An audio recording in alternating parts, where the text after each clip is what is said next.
Have you ever been through something and you don't know what just happened, but you know it was important to go through?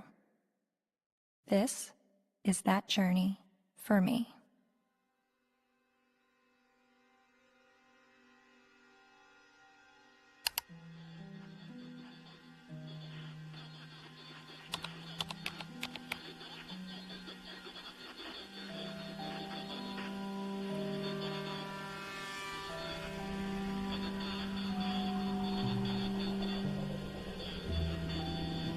Misogynist rantings would be at home in the far-reaching internet subculture widely described as the men's rights movement, a toxic distillation of the worst aspects of American sexism.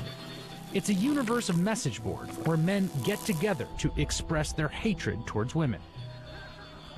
Well, I thought men's have all the advantages in the world these days. That's utter nonsense. Men are routinely ground up in a family court system that is misandrist and biased against them. They are the majority of the homeless. They are the majority of suicides. They are the majority of the drug addicted. They are the majority of the unemployed. They are the majority of school dropouts. They are a majority of those in prison. How do we know that they're not the cause of these problems? There's a reason that women live longer, Mark. Let me tell you. It is because we are stronger and we are happier at the end of the day than most men. And that is factual, and you know it. When men are married to women who scream like you, they just want to die sooner. When you have women...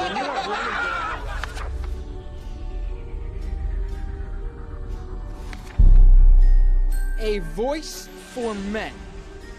An online hub for men's rights activists, and they were founded by a man named Paul Elam. It's a website called A Voice for Men that's run by a man named Paul Elam, which is male spelled backwards, but it is his real name, apparently. It's a gathering of women haters. The Southern Poverty Law Center has classified that group and men's rights groups as hate groups. He wrote a piece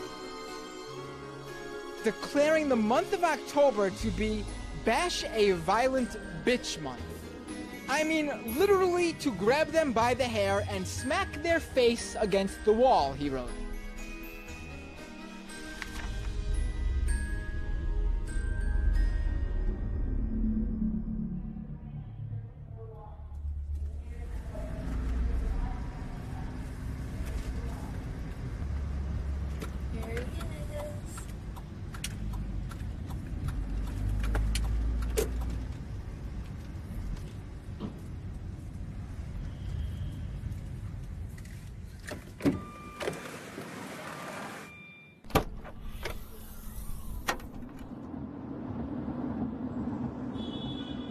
You may be wondering why I'm sitting in a car with notorious men's rights activist Paul Elam.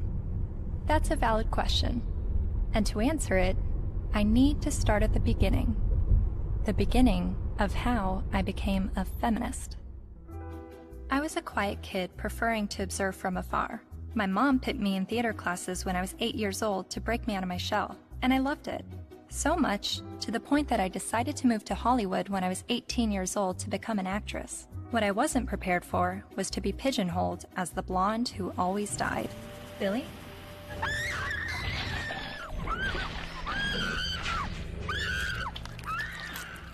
Granted, I had a good scream. But the characters I played weren't alone in feeling objectified. I was commonly harassed on the streets, hit on by married producers, told by photographers to come back when I lost 15 pounds and got a boob job, and a plethora of other uncomfortable experiences, all while still being a teenager. I started to realize my role in the world seemed a little too similar to the unfortunate roles I was auditioning for, and it was not how I saw myself or the person that I wanted to be.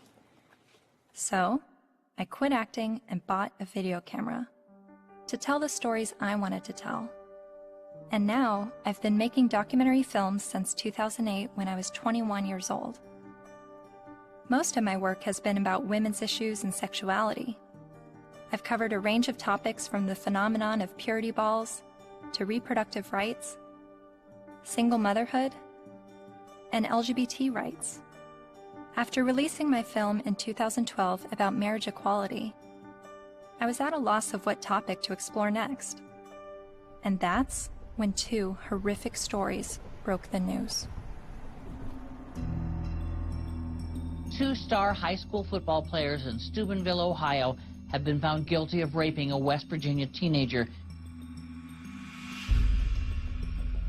The video shows the former Steubenville student callously joking about the incident. That's like rape. It is rape. Bro, they raped her. You know you do it? Bro. They raped her. This is the funniest thing. They raped her. Outrage across India as a 23-year-old woman, the victim of one of the most horrific rapes India has ever heard of. A 90-minute horror for a 23-year-old medicine student on this bus. Gang raped and beaten. Her friend assaulted and thrown out of the bus. Every day, every woman is facing violence on the streets. I started to research this rape culture.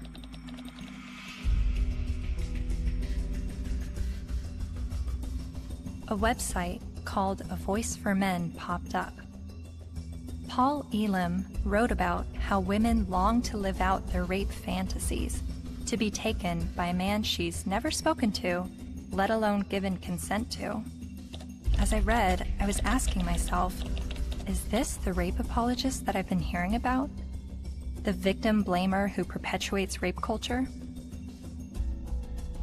I continued to read A Voice for Men's website, often stopping around the halfway mark in every article because I could only read so many bitch, fuck, feminazi, and rape-tard words per minute. But even still, I kept reading, and thinking, and reading some more. I was trying to understand how these, what I perceived to be women haters, could have so many followers.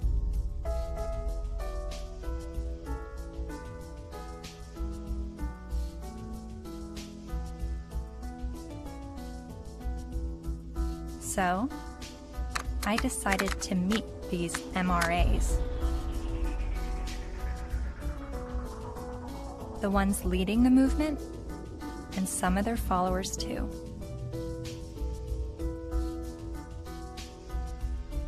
And this begins my journey down the rabbit hole.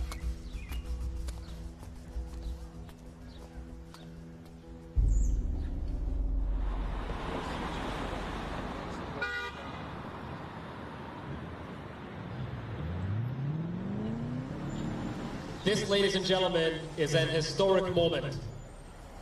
Never before has there been a gathering of this magnitude to support men's and boys' issues. We have got serious problems. I have been working in this area advocating for the rights of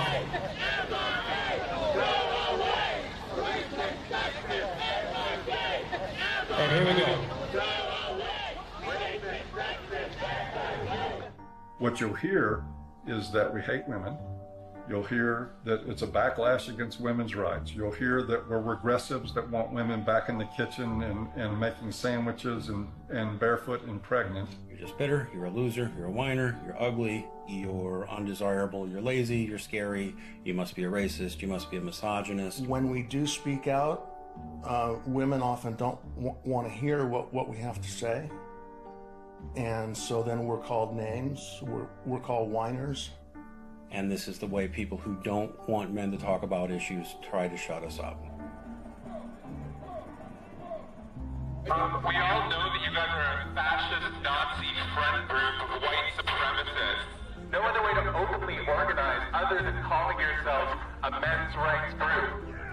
We're somehow disempowered because we're white men. Maybe it's just because you're pathetic. We're here to fight how misogynistic assholes think they have the right to oppress women. White men are starting to feel misplaced because women are sharing space. It's disgusting, and scroll the fuck up, and don't confuse suffrage with oppression. Everyone suffers. It's universal. I am a man, and I need feminism. And it is crystal clear that the problems for men and boys are real. I would like to turn the microphone over to Paul Elam of A Voice for Men for some words.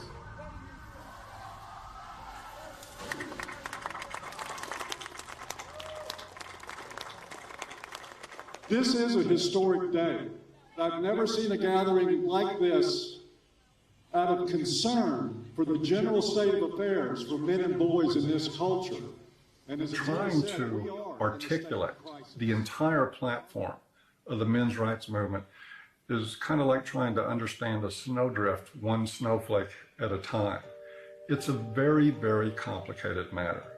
Just consider this, that 93% of workplace fatalities are men. 4 of 5 suicides are men.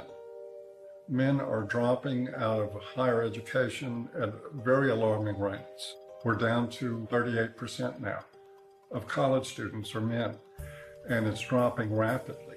Male suicide, male abuse, male unemployment, male homelessness, male failure in education, male health issues. We've got the paternity fraud issue, the wrongful paternity issue, a false allegation issue. Men are sentenced to 63% more prison time for the same crime as women. They're less likely to see a doctor. They're less likely to have health insurance. The family court system truly is biased against men. I mean, there's just no question about it. And it's really the pro-choice for women only movement, because men, they're denying men any kind of choice once a child is conceived. Her body, her choice, right? Think about men. His body, his choice, not so much. Because the U.S. government does not want to send you to die. They would rather send me to die. Young men that are failing to launch, they're staying in their homes of origin far past the time that we would normally expect them to individuate and move out and go live their lives. We have video game addiction, we have pornography addiction, we have the abuse of young boys with drugs like Ritalin to manage their behavior. Almost all victims of autism spectrum disorders are boys. Boys are most likely to be homeless, most likely to get cancer, most likely to die young and of every major cause, most likely to be arrested, prosecuted, imprisoned, and even executed while being completely innocent. It doesn't matter what their race is, it doesn't matter what their ethnicity is, it doesn't matter what their religious or non-religious views are, it doesn't matter if they're gay or straight. Men and boys are in crisis, and they need your help and they need your support, because they are human beings too. And you will not shame me or anybody here into silence about it anymore.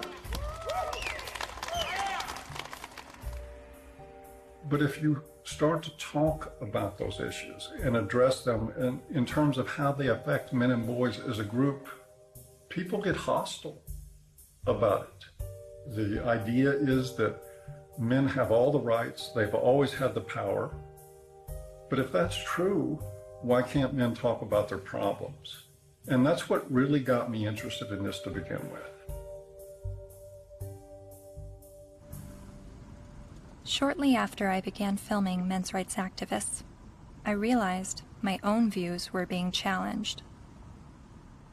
I kept a video diary throughout filming, and I've decided to share some of those diaries with you. I really do feel like learning about the men's movement and their specific issues, the issues that they have issue with,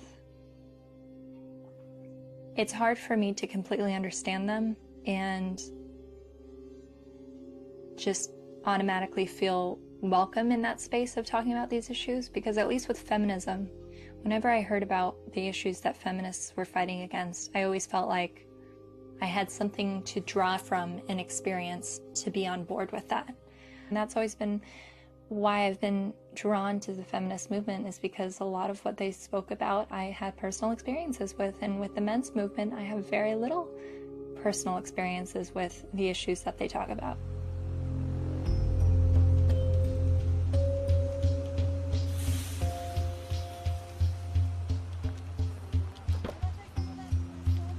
A cab driver who was driving a cab 70 hours a week was not saying, I am earning this money to have power over my wife. He was earning this money even though it took power away from his life. He was doing that so his child wouldn't have to drive that cab. garbage collector does not get up at 3 or 4 in the morning in rain and sleet and snow and get out to do the garbage so he can have more power over his wife. That's power he's losing over his life in order to make his contribution, his sacrifice, his way of loving. And this has been translated into the culture of, you make more money than women do, you must therefore have more power. Meet Warren Farrell, best-selling author and self-styled social anthropologist, leading an assault on our traditional thinking about men. I asked my girlfriend at the time to buy me as a gift, I think it was for Christmas or for my birthday, Warren Farrell's book, The Myth of Male Power, which she did. And it just changed my whole life. And his premise was, while women are often seen as sex objects, men are often seen as success objects. And this resonated with me. He wrote this book that questioned our notions of power, of who had power and where it was. And it questioned the roles of men, but not the way feminists had always questioned gender roles. Every society that survived based on its ability to train its sons to be disposable. Disposable in war as warriors, disposable in work as firefighters, as workers on oil rigs and so on, coal miners, and indirectly, therefore, disposable as dads.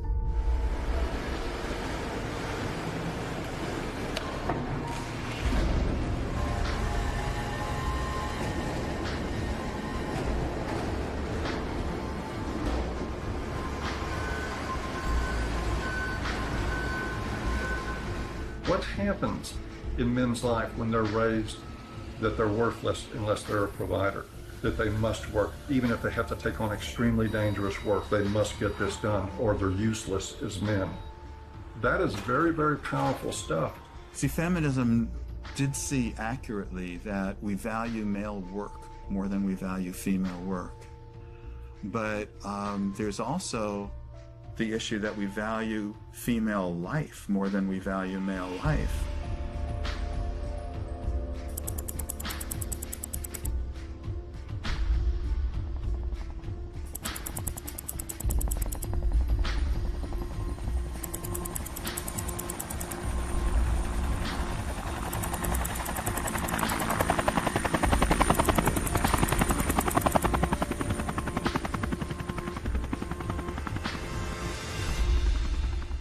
Even when that plane went down in New York City a few years ago, and that, the pilot was a hero for the way he landed it and saved everybody. Word arrived over the citywide fire frequency that a commercial jetliner was in the water with 155 people on board. Then, over the next few minutes, the doors opened, life vests were inflated, and women and children first, everyone got off that plane. They saved all the women first. That's still, when I went on a cruise, there's still women into the lifeboats first, because not because you're a man, so you should be able to swim halfway across the ocean, but because you're a man, you're expendable. We have to look at not just the glass ceilings, but also the glass cellars. And Paul, I think as you were saying, we have to look at men just not only as human doings, but also as human beings. When you survive because somebody else is willing to die, like in war, then that you are immune to the pain of the people who are dying because you have an investment in their being willing to die. You say, I will build a statue, I will remember you in a history book. But if you look at that from another perspective, that building of the statue or remembering you in a history book is a bribe to be willing to die so that I can live. But both sexes, in the area where they are rejected, tend to